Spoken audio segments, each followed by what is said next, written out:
I built this jar ecosystem 1 month ago. Overall, the setup was very simple. The substrate was inert black sand, and I fertilized it with root tabs.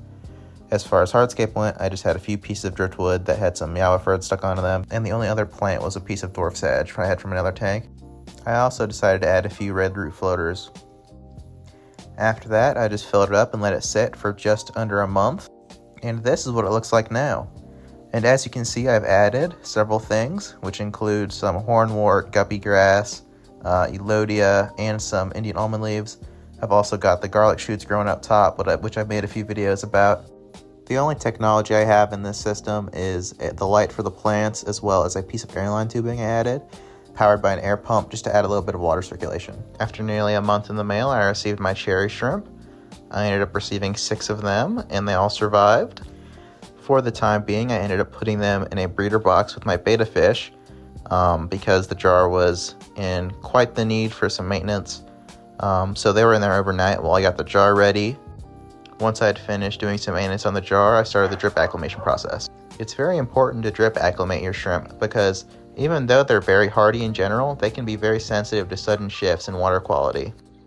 I absolutely love watching them swim around even when they're just acclimating inside of this measuring cup. I continued this process for about 45 minutes because the water parameters in the 2 tanks aren't that different. For the most part, it was just the temperature that needed to match. Once I added the cherry shrimp to the tank, they went right to work grazing on the biofilm and algae which has grown on the surfaces of the tank.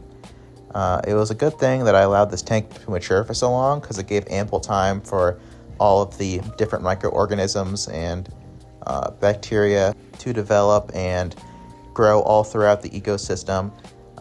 So for the most part, I really won't be needing to feed them because there is just such ample amounts of algae and biofilm. And as they produce waste in this ecosystem, they will be creating a little loop where they feed the plants by pooping and dying eventually, and the plants and algae will feed them as they go around and graze on all the different surfaces. That's the beautiful thing about these kinds of setups. Because everything feeds each other and it's just an endless cycle, for the most part there really isn't that much maintenance on your part because all you're doing for the most part is topping off the water and maybe occasionally cleaning algae off of some surfaces. But for the most part, that it should all be in balance as nature finds what works inside this ecosystem.